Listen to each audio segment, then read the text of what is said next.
Tengo 71 años, trabajé toda la vida, saqué adelante a 3 hijos con mis propias manos y aún así llegué a casa una tarde de septiembre y me encontré con que mi llave ya no abría la puerta.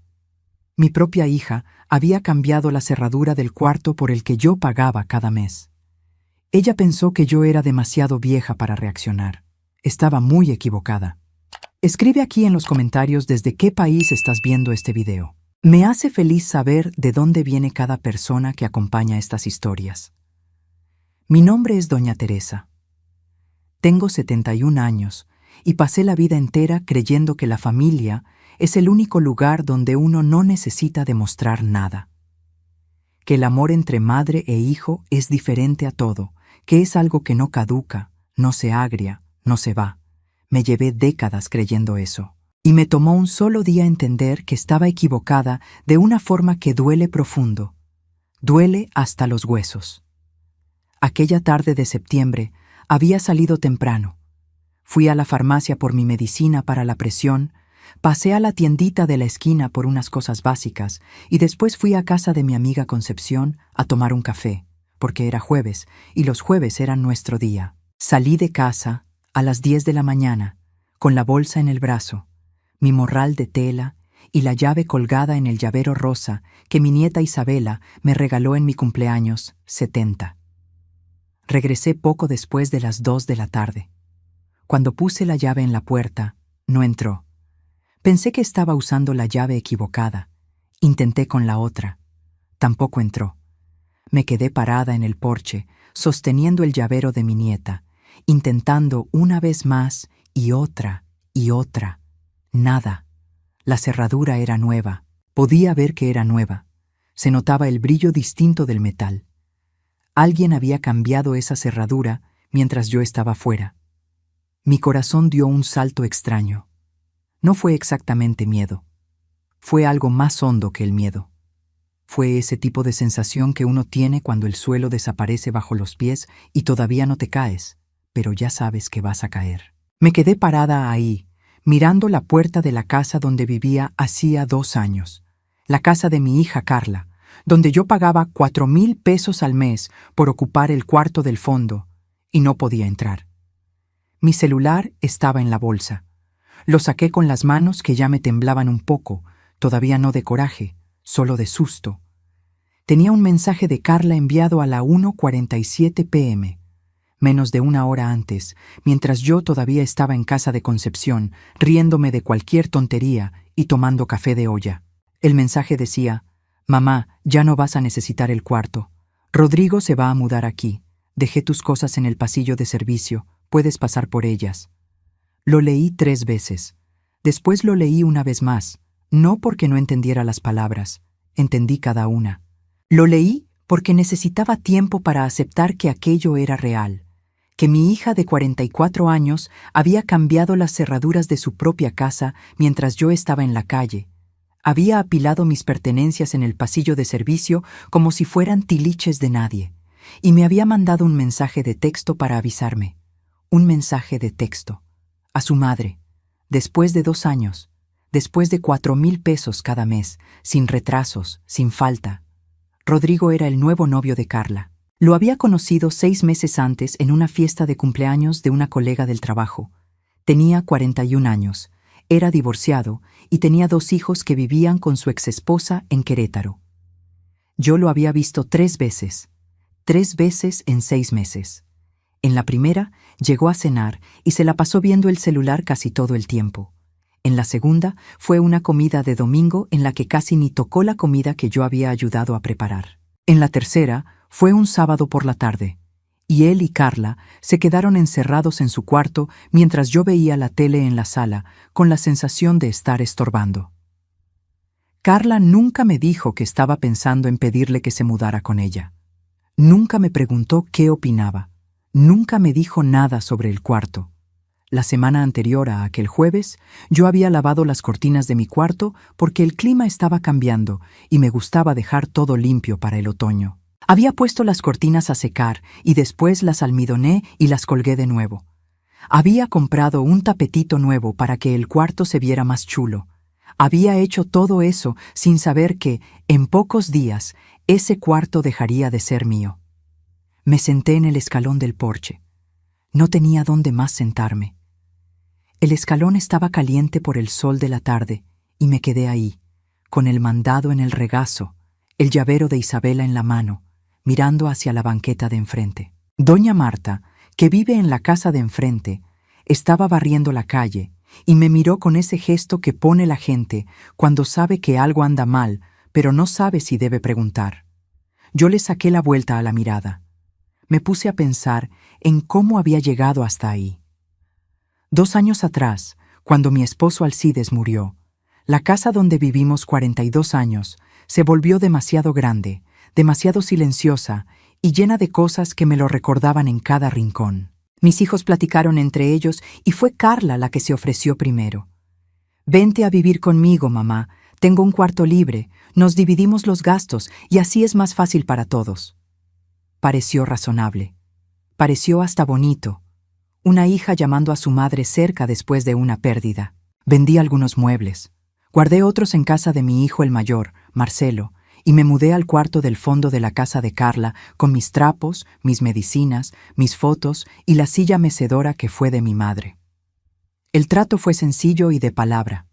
4,000 pesos al mes, que yo le transfería en el banco cada día primero. Carla dijo que era para ayudar con los recibos de la casa. Dijo que no era obligación, que era solo para que yo me sintiera en mi casa de verdad, no de arrimada. Yo acepté. Esa cantidad por un cuarto era menos que cualquier renta por ahí, y pensé que estaba ayudando a mi hija mientras ella me ayudaba a mí también. En 2 años, le entregué 96,000 pesos a Carla. 96,000 pesos. Nunca pedí recibo. Nunca tuve que pensarlo. Era mi hija. Aquella tarde de septiembre, sentada en el escalón, empecé a sacar esas cuentas por primera vez, y entre más calculaba, más pesado se sentía el aire a mi alrededor, porque no era solo el dinero. Era todo lo que yo había hecho en esos 2 años, además de la plata. Era la comida que hacía 3 veces por semana porque Carla llegaba molida del trabajo. Era la ropa que doblaba cuando ella se le olvidaba en la lavadora. Era el pan dulce que compraba cada viernes porque era su día favorito. Era el súper al que yo iba cuando ella no tenía tiempo. Era la casa que siempre estaba recogida porque mis manos no saben estarse quietas. 2 manos que habían criado a 3 hijos, enterrado a un marido y que, aún así, esa tarde no podían abrir la puerta de donde yo dormía. No lloré. Eso me sorprendió. Esperaba romper en llanto, pero las lágrimas no salieron. Lo que llegó fue una claridad fría y extraña, de esa que uno solo tiene cuando está completamente a solas con la verdad. La verdad era esta. Mi hija me había corrido de su propia casa sin mirarme a los ojos. Había esperado a que yo saliera, había cambiado la chapa, me había mandado un mensaje de texto. Lo había planeado todo, y yo estaba sentada en su escalón, con 71 años y 96,000 pesos menos en la vida, sin tener a dónde ir en ese momento. Saqué el celular de nuevo y le llamé a Marcelo. Contestó al segundo tono, como siempre hace con su madre. Le conté todo en unos minutos. Su voz se quedó callada, de esa forma que se pone cuando tiene mucho coraje y trata de no explotar. Me dijo que me fuera a su casa. Dijo que pasaría por mí en media hora. Mientras esperaba, fui al pasillo de servicio, que tenía entrada por la puertita lateral del patio, que no habían cerrado. Mis cosas estaban ahí. 2 maletas, 3 cajas de cartón y una bolsa negra de basura. La silla mecedora de mi madre estaba afuera, en la tierra del patio, bajo el sol. Una silla de más de 60 años, que había pasado por generaciones, estaba recargada en una pared de tabique como si fuera escombro. Me quedé mirando esa silla por un buen rato, y fue ahí, en ese momento, donde algo dentro de mí se acomodó.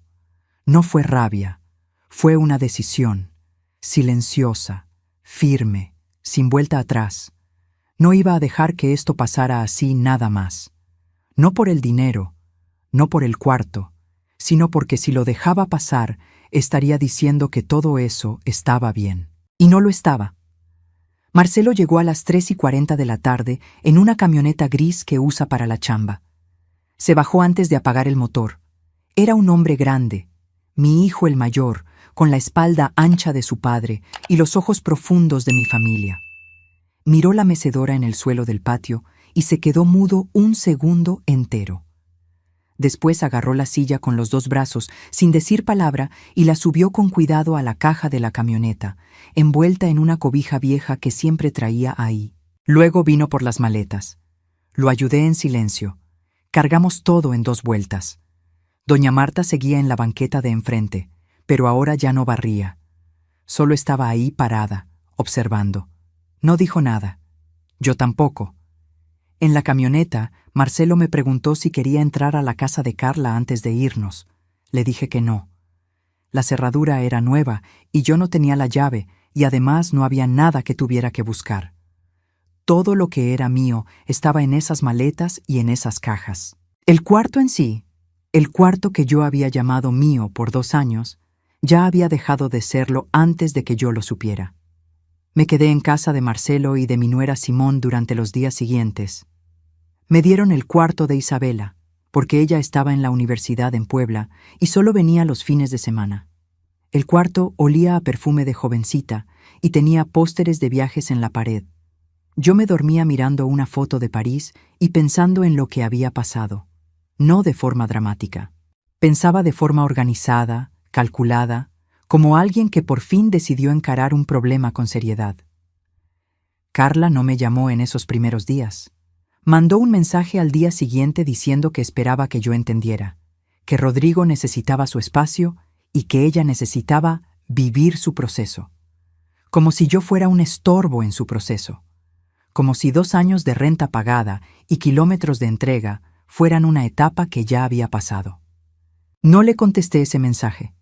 Lo que hice fue sentarme con Marcelo una noche, después de la cena, con mi celular en la mano y mi aplicación del banco abierta.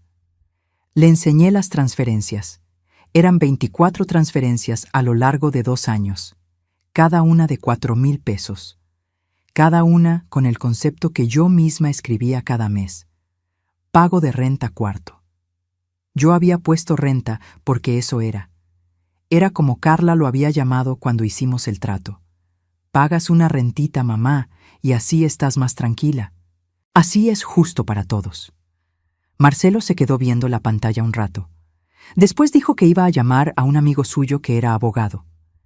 Dijo que lo que Carla había hecho tenía un nombre legal y que ese nombre no era nada bonito. Yo no sabía eso. En 71 años de vida, nunca había tenido que saber qué era un desalojo ilegal. Nunca imaginé que tendría que saberlo. Pero la vida te enseña lo que haga falta, cuando hace falta, y a veces te enseña de la manera más dura que hay. El amigo de Marcelo se llamaba licenciado Fabio. Tenía unos 40 y tantos años, usaba lentes y hablaba de frente, sin rodeos. Nos recibió en su despacho una mañana de lunes. Yo llevé el celular con las transferencias, una libretita donde anoté los pagos mes con mes desde el inicio y el mensaje que Carla me mandó aquel jueves. El licenciado Fabio leyó todo con atención, hizo un par de preguntas y se quedó pensando un momento. Después nos explicó con calma. Dijo que el hecho de que no existiera un contrato por escrito no anulaba el contrato que existía en la práctica.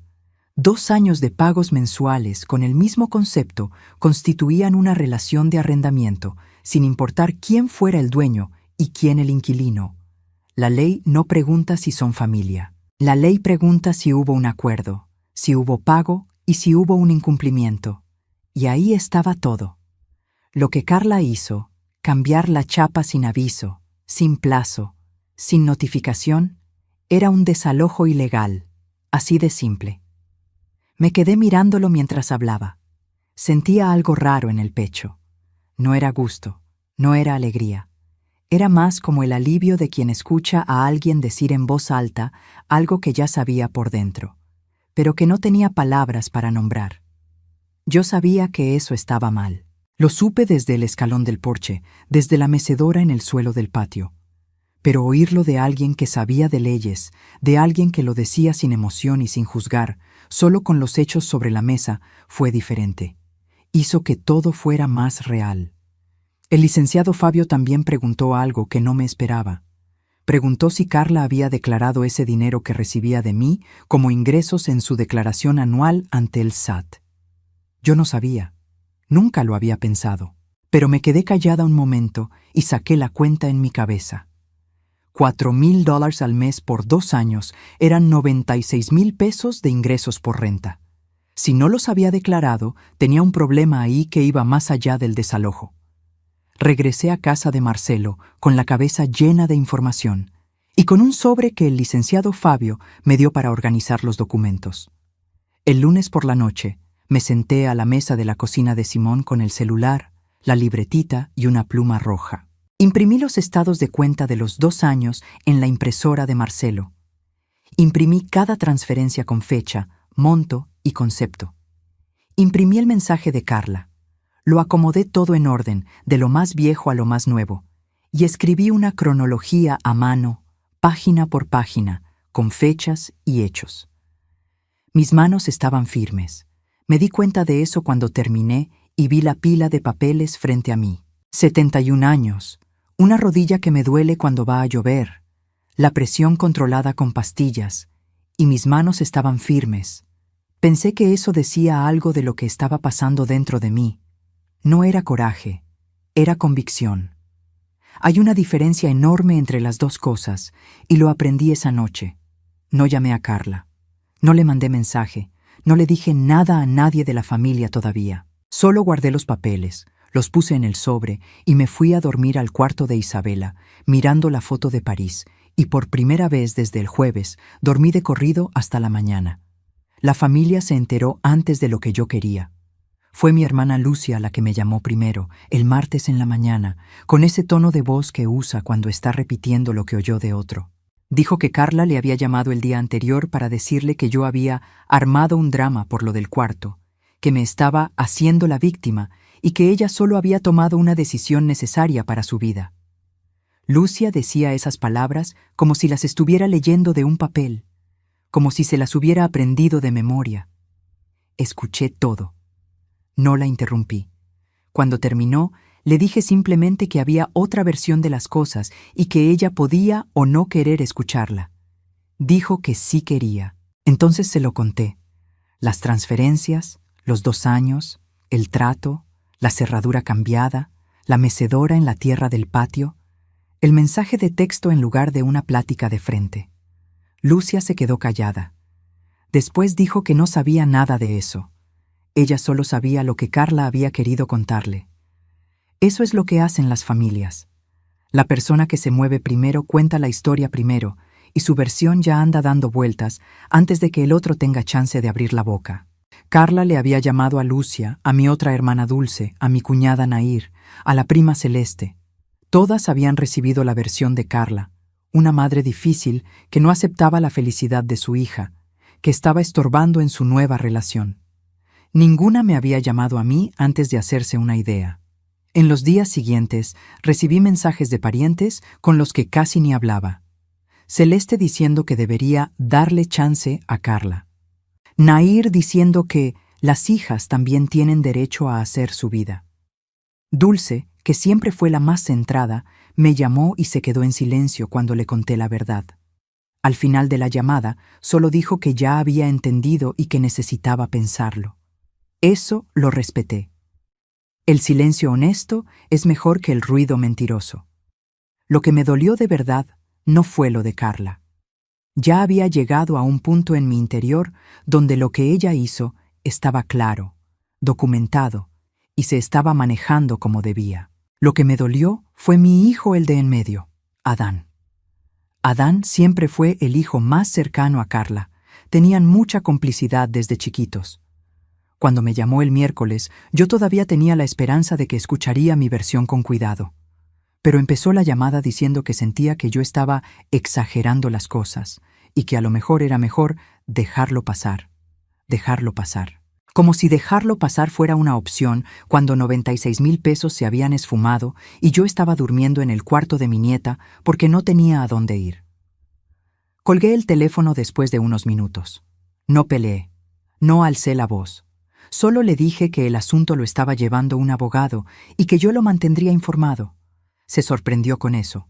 Lo noté por el silencio antes de que contestara. Él esperaba que yo fuera la madre de siempre, la que se aguanta, la que se calla, la que dice que no pasa nada cuando sí pasa.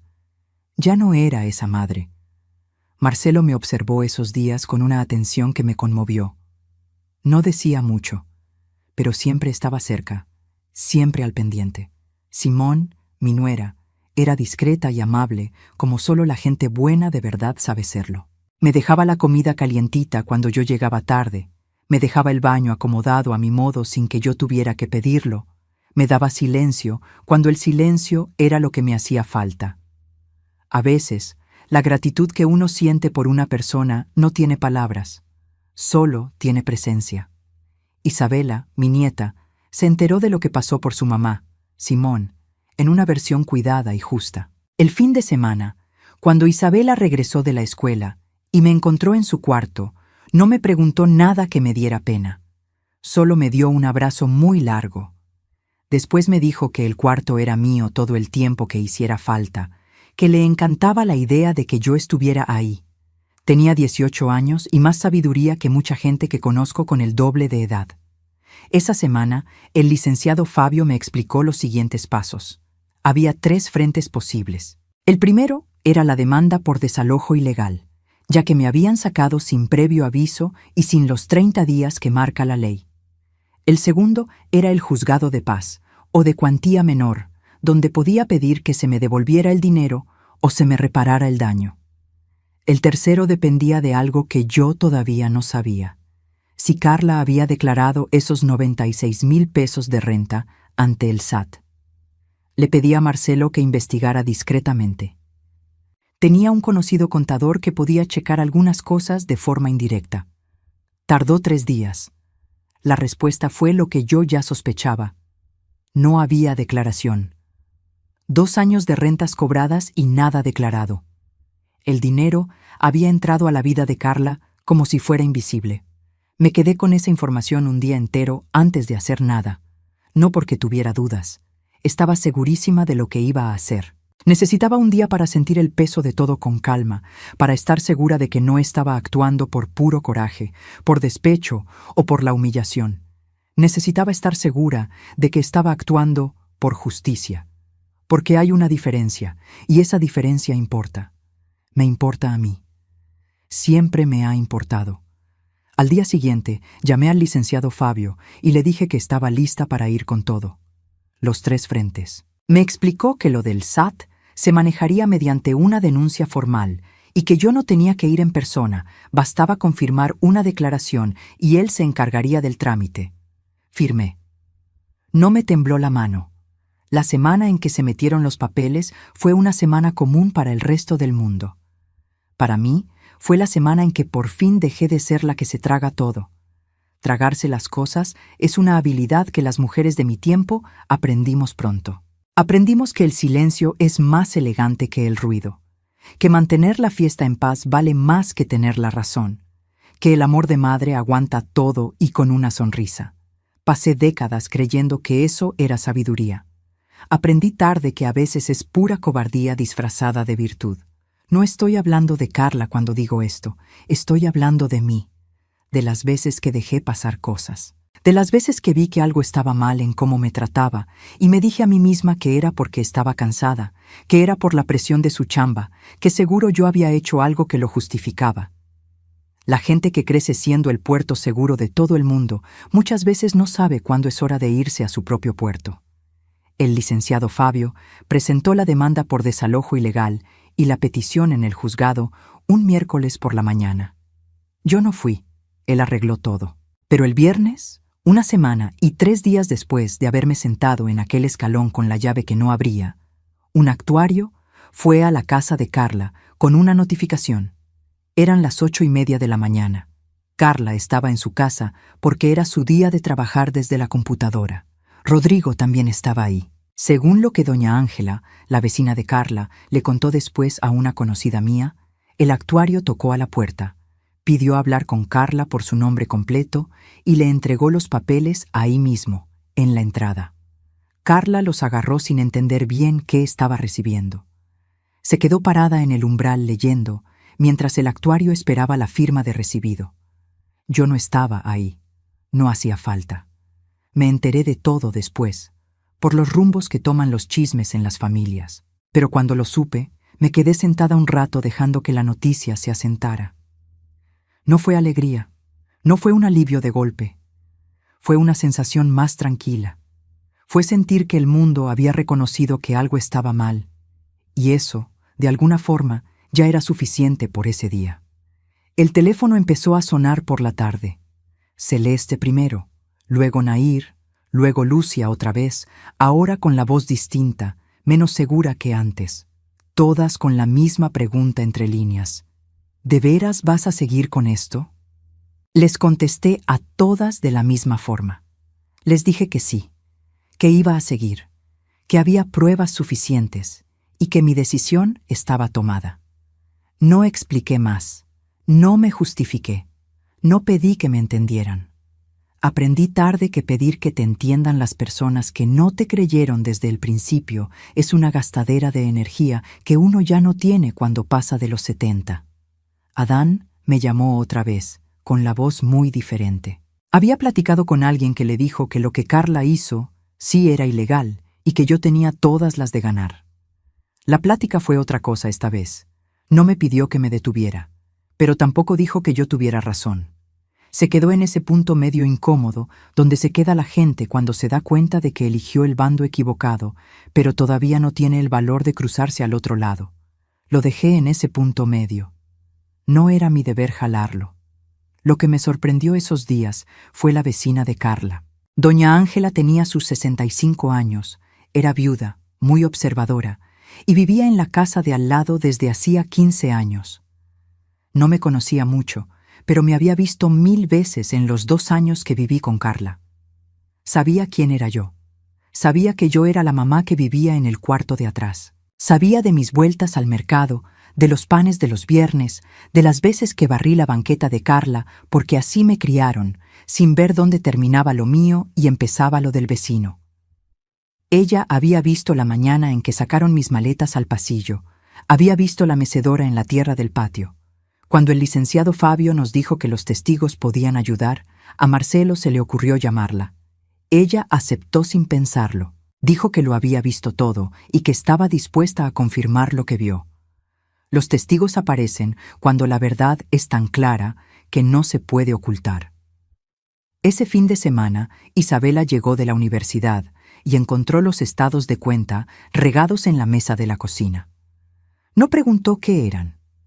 Se sentó a mi lado, agarró un montón de papeles y empezó a ayudarme a acomodarlos. Tenía una forma natural y rápida de hacerlo, de separar por fechas, de poner todo en orden. Nos quedamos sentadas juntas casi 2 horas sin hablar mucho, solo organizando. Y en ese silencio de trabajo compartido sentí algo que no sentía hace mucho. Sentí que no estaba sola de verdad. A veces el apoyo de verdad no viene de donde uno lo espera. No viene de los hijos que uno crió, ni de los hermanos con los que creció. Viene de una nieta de 18 años que se sienta a tu lado sin pedirte explicaciones, solo porque eres su abuela y te quiere de una forma limpia, sin complicaciones. Carla me llamó una noche de jueves, exactamente 2 semanas después de que cambió la chapa. Contesté. Su voz sonaba diferente a todo lo que le había oído antes. No era voz de hija, ni voz de mujer segura. Era la voz de alguien que se había llevado un susto y todavía no se recuperaba. Empezó diciendo que yo había exagerado, que estaba destruyendo a la familia por un cuarto. La dejé hablar. No la interrumpí. Cuando se calló, le dije con calma lo que tenía que decirle. Le dije que ese cuarto había sido mío por 2 años, que yo lo había pagado cada mes, que me habían sacado sin aviso y sin respeto, y que la ley reconocía eso igual que lo reconocía yo. Le dije que no estaba destruyendo a ninguna familia. Le dije que estaba exigiendo lo que es mío. Se quedó callada un rato. Después dijo que Rodrigo se había enojado mucho cuando llegó la notificación, que había dicho que no quería meterse en broncas ajenas, que estaba pensando mejor lo de mudarse. Escuché eso y no dije nada. No era mi bronca arreglarle sus problemas con el novio. Ella había tomado decisiones. Esas decisiones tenían consecuencias. Eso No era maldad de mi parte, era solo cómo funcionan las cosas. La llamada terminó sin arreglar nada. Ella no pidió perdón. Yo no pedí que lo hiciera. Colgué el teléfono y me fui a tomar un vaso de agua a la cocina de Simón. La cocina estaba en paz, con el olor al arroz que Simone había hecho para la cena todavía en el aire. Me senté en una silla y me quedé viendo por la ventana hacia el patio oscuro. Había una macetita de albahaca en el borde de la ventana y me le quedé viendo un buen rato, solo calmando el corazón. No quería hacerle daño a Carla. Quiero que eso quede claro porque es la verdad. Era mi hija. La cargué en mi cuerpo, perdí el sueño por ella años enteros, me preocupé por ella de esa forma que no tiene descanso, de esa forma que las madres conocen y que nunca se quita. Pero había una diferencia entre querer su bien y dejar pisotear el mío. Pasé mucho tiempo confundiendo las dos cosas, pensando que el amor de madre significaba borrarme para que ella brillara. No significaba eso. Nunca significó eso. Fui yo la que aceptó esa idea sin dudar. En ese mes, Rodrigo de plano pospuso su mudanza a casa de Carla. Me enteré por otros lados, no por ella. Al parecer, cuando recibió los papeles y entendió que había una demanda legal por el inmueble y un pleito con la inquilina anterior, que era su suegra, se echó para atrás. Dijo que quería esperar a que se resolviera la situación antes de decidir nada. Carla me echó la culpa a mí. Yo entendía su lógica, pero no me sentía culpable. Yo no cambié ninguna cerradura. La familia se fue dividiendo en esas semanas, de la forma natural en que se dividen las familias cuando sale una verdad incómoda. De un lado, los que le creyeron a Carla sin escucharme, y que ahora les daba pena retractarse. Del otro, los que escucharon con cuidado y entendieron lo que pasó de verdad. Lucia terminó pasándose al segundo grupo después de una plática larga conmigo en el porche de Marcelo una tarde. Lloró. Dijo que había sido injusta. Acepté lo que dijo sin hacer mucho teatro. No había por qué ser dramática. Solo había que poner la verdad donde hacía falta. Adán tardó más. Pero un día, como a las 3 semanas de que empezó todo, apareció en casa de Marcelo una tarde sin avisar. Tocó el timbre, entró y se quedó parado en la sala con la gorra en la mano como un niño que hizo una travesura y no sabe cómo pedir perdón. No dijo mucho. Dijo que se había equivocado, que escuchó la versión de Carla porque era más fácil que escuchar la mía, que había confundido lealtad con justicia. Me le quedé viendo a mi hijo, con los hombros caídos así, y sentí una ternura mezclada con tristeza. Lo quería. Siempre lo querré. Pero el amor no quita la obligación de ponerse del lado correcto cuando importa. El licenciado Fabio me avisaba cada semana. El proceso en el juzgado ya iba caminando. La demanda por desalojo ilegal estaba en curso. Lo del SAT ya se había mandado formalmente. Cada vez que me llamaba para darme una noticia, yo anotaba en mi libretita la fecha, qué había avanzado y qué faltaba. Era una libretita de pasta dura que me regaló Isabela, azul marino, con hojas de raya. Yo la llamaba, en mi mente, la libreta de las cosas que cuentan. La audiencia en el juzgado fue una mañana de octubre, un mes y pico después de que empezó todo. Era un edificio público de 3 pisos en el centro de la ciudad, con pasillos largos de piso de linóleo y luces frías en el techo. Olía a papel y a aire acondicionado viejo. Llegué con Marcelo, que iba de traje oscuro, cosa que casi nunca usa, y con mi sobre de documentos bajo el brazo. Carla llegó sola, sin abogado, sin nadie que la acompañara. Me miró cuando entró a la sala de espera y yo la miré de regreso. No bajamos la mirada ninguna de las dos. Fue una de esas miradas que dicen mucho sin una sola palabra. Vi en ella el cansancio, la tensión, tal vez un asomo de arrepentimiento que todavía no sabía cómo nombrar. No sé qué vio ella en mí. Solo sé que me sentí firme. Ya no tenía por qué temblar. La jueza era una mujer de edad mediana, cabello corto entrecano y lentes de armazón delgado. Leyó los papeles con mucha atención antes de empezar. Después me pidió que presentara el caso. Lo hice con calma, en orden, de principio a fin. Hablé del trato, los 2 años, los pagos mensuales, el concepto de cada transferencia. Enseñé los estados de cuenta. Enseñé el mensaje de Carla. Enseñé la cronología escrita a mano en la libretita azul que el licenciado Fabio me había dicho que llevara como prueba de que soy una persona organizada y de buena fe. La jueza se volteó hacia Carla y le preguntó si los pagos habían sido como yo decía. Carla dijo que sí, pero que era ayuda para los gastos, no renta. La jueza agarró la hoja de las transferencias y leyó en voz alta el concepto de una de ellas. Pago de renta cuarto, septiembre. Después miró a Carla por encima de los lentes y preguntó quién había puesto ese concepto. Carla dijo que yo. La jueza le preguntó si ella alguna vez se había quejado de ese concepto, si me había pedido cambiarlo o si había dicho que el trato era otro.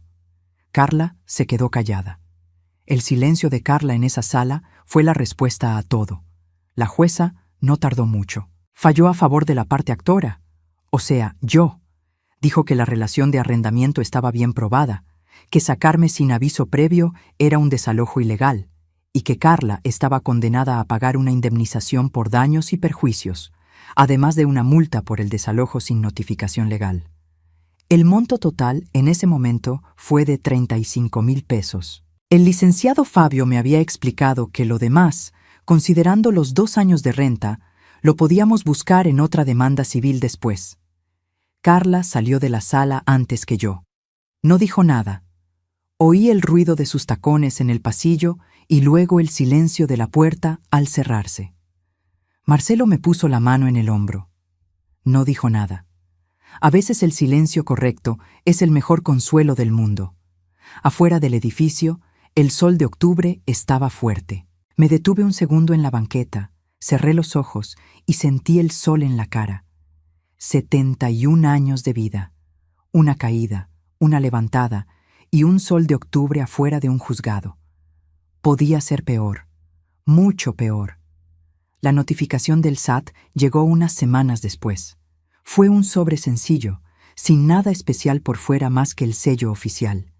Carla abrió ese sobre en su casa, seguramente a solas, porque así fue como me enteré. El SAT había iniciado una auditoría de sus declaraciones de los últimos 2 años.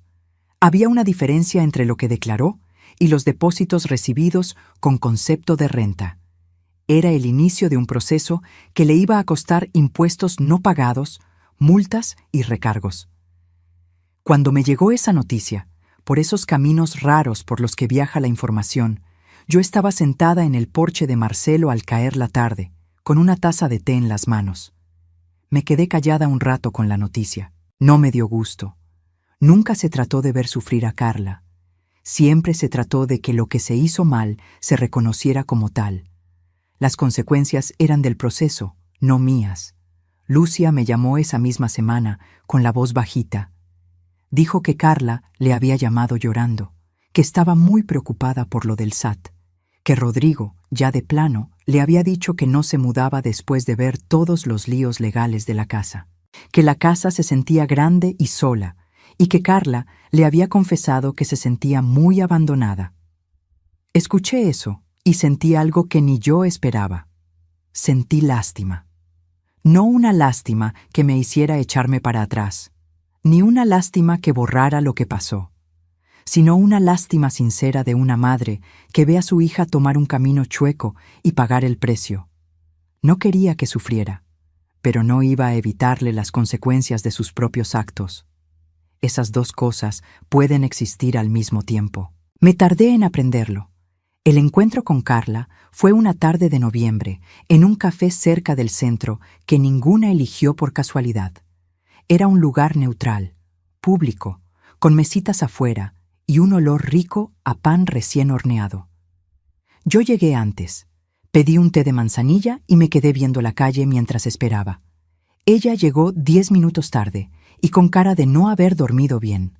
Carla siempre ha sido muy guapa, con el cabello oscuro de la familia de su papá y los ojos claros que sacó de mí. Esa tarde, sus ojos tenían un cansancio diferente. No era cansancio de chamba. Era el cansancio de alguien que se la pasó mucho tiempo sosteniendo una mentira que ya no aguantaba. pidió un café y se quedó moviendo la cucharita un rato sin empezar. Cuando empezó, dijo que estaba en aprietos, que lo del SAT la había asustado más de lo que esperaba, que fue con un contador y que el chiste para regularizar todo le iba a salir caro, que Rodrigo se había alejado, que la casa estaba vacía de una forma que no imaginó. Dijo todo eso viendo más a la taza que a mí. La escuché sin interrumpir. Cuando terminó, se quedó un silencio entre nosotras que no quise romper. Lo dejé estar. Después le dije lo que tenía que decirle. Le dije que la quería, que nunca había dejado de quererla y que no lo iba a hacer. Que sus 44 años de vida eran algo que yo cargaba con cuidado en el pecho desde antes de que naciera. Pero que el amor no era lo mismo que aceptar que me tratara como si mi presencia valiera menos que su comodidad. Que me pasé 71 años poniendo a todos antes que a mí y que ya había llegado a un punto donde eso me había cobrado un precio que ya no estaba dispuesta a pagar. Le dije también que no actué por rencor, que cada paso que di fue pensado, documentado y correcto, que yo intenté hablar con ella antes de hacer nada y ella decidió no tener esa plática. Las puertas que se cierran antes de tiempo terminan abriéndose de otra manera. Carla lloró. Lloró como yo la conocía, como lloraba desde niña, con la barbilla temblando y las manos apretadas sobre la mesa. No me acerqué, no le di la mano, no porque la estuviera castigando, sino porque había un proceso que ella tenía que pasar solita. El consuelo antes de tiempo le quita a la gente la oportunidad de aprender lo que tiene que aprender. Lo que dijo después me sorprendió. Dijo que sabía que se había equivocado, así, derechito, sin vueltas. Dijo que se dejó llevar por la prisa de meter a Rodrigo, por el miedo de perder esa relación, y que tomó una decisión muy mal hecha de una forma muy fea. Dijo que esperaba que yo me quedara callada porque siempre me había quedado callada antes.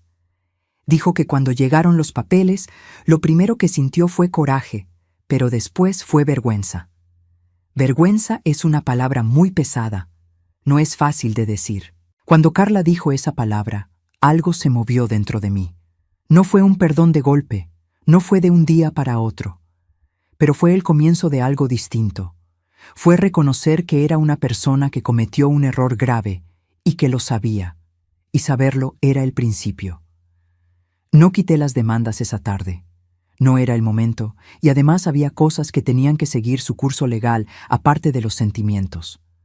Lo del SAT era algo que ella tenía que arreglar con el gobierno, no conmigo. Lo de la indemnización lo decidió una jueza, no yo. Lo que yo podía controlar era mi relación con mi hija de ahí en adelante.